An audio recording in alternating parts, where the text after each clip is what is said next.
Vidéo Leader. Numérisez votre vie.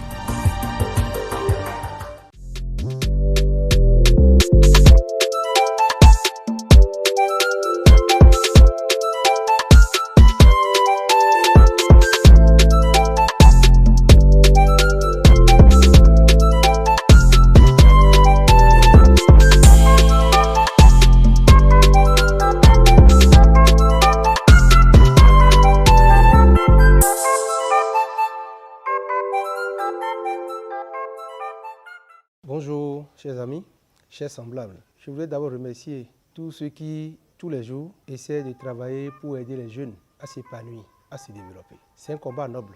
Je vous exhorte à continuer. Aujourd'hui, nous allons aborder un aspect encore du mariage. Un groupe de jeunes était venu me rencontrer. Ils ont demandé à savoir quel genre de femmes il leur faut pour leur réussite. Ce qui m'amène à aborder cette question aujourd'hui.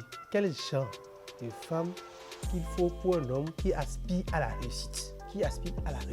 Et comme j'ai l'habitude de le dire, le choix d'un conjoint, d'une conjointe, est-ce qu'on dit du conjoint, je parle en même temps de la femme, de l'homme, je parle pour tout le monde. Nous parlons de l'homme avec grand H ici. Même si je ne dis pas la conjointe, ça veut dire la même chose. Le choix d'un conjoint est tellement sérieux qu'il ne faut pas s'amuser avec. Parce que tout, c'est une question de vision.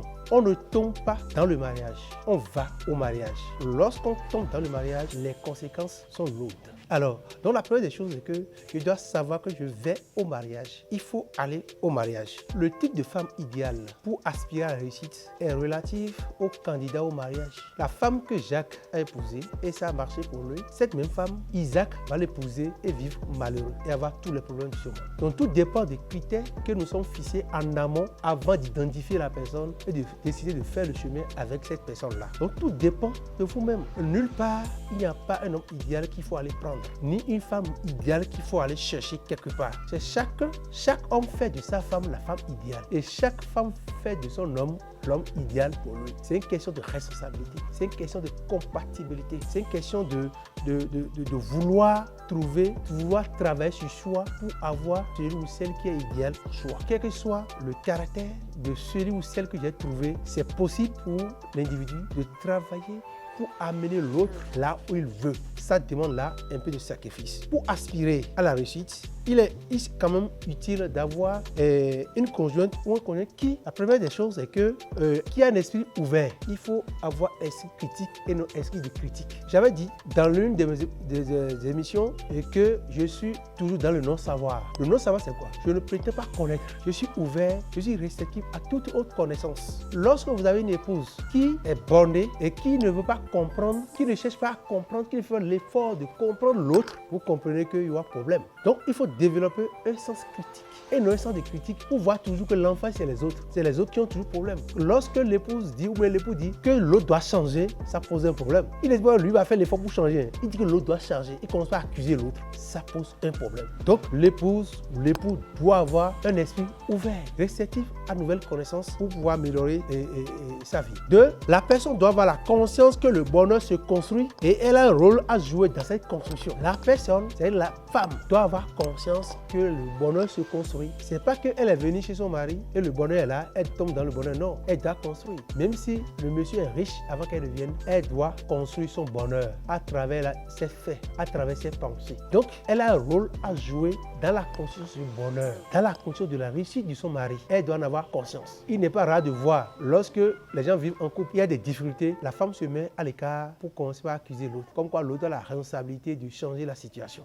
Là, dans ces conditions, c'est plus compliqué pour le conjoint. Troisième niveau, la femme doit avoir la volonté d'avancer. Elle doit avoir l'ambition. Quelqu'un qui est sans ambition ne peut pas pousser d'autres à réussir. Il faut avoir l'ambition pour pousser l'autre aussi à réussir. Or, le rôle d'arrière-plan que la femme joue dans la vie de l'homme est tellement important. Lorsque tout le monde vous abandonne, c'est votre seule femme qui est normalement là pour vous écouter, pour vous encourager, pour vous pousser à la réussite. Donc, c'est un rôle très important. Vous allez voir, les plus grands présidents, quand vous voyez, c'est toujours leur femme qui les guide derrière. C'est pourquoi il y a un adage que nous avons l'habitude de dire, derrière un grand homme se trouve une femme de fer, une femme valeureuse. Lorsque le mari commet des gaffes, c'est à la femme de corriger. Et la plupart des hommes, bon, on crie, on vocifère. Si bien que dans ce comportement, on peut mal agir. C'est la femme qui joue ce rôle pour ramener la paix. Lorsque vous avez des amis et qui qu'il y a difficulté, si la femme est d'accord avec cette amitié, elle joue le rôle qu'il faut pour que cette amitié puisse reprendre. Donc, elle doit avoir la volonté d'avancer. Mais si une femme n'a pas la volonté d'avancer, elle n'a pas d'ambition, est-ce qu'elle peut jouer ce rôle d'arrière-plan pour amener son homme à comprendre, à voir,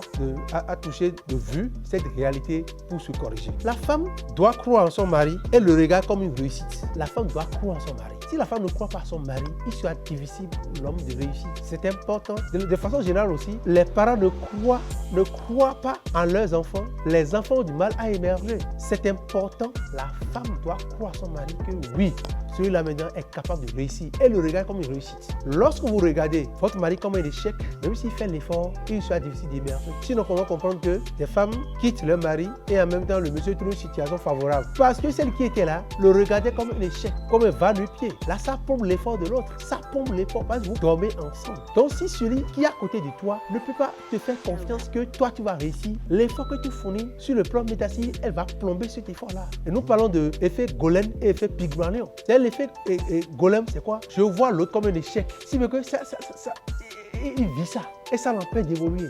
L'effet Pygmalion est que je crois en lui que lui va réussir. Si mais quand il fait peu d'efforts, il va réussir. Mais si je suis à côté de quelqu'un que je vois comme un échec, quelqu'un qui a signé un contrat avec l'échec, qui ne peut rien donner à quelqu'un, quel que soit l'effort que la personne a fait de fournir, il lui sera difficile de s'en sortir. Il sera très difficile de s'en sortir. Donc la femme doit avoir confiance, doit croire en son homme, doit croire à la capacité de son homme, doit croire à la réussite de son homme et doit le pousser pas des injures, le pousser à réussir. Lorsque une femme remplit ces conditions, il n'y a rien à faire. L'homme n'a pas de choix que de réussir. Parce qu'il est pressé. Quand en rentrant à la maison, il sait qu'il va trouver quelqu'un qui saura le comprendre.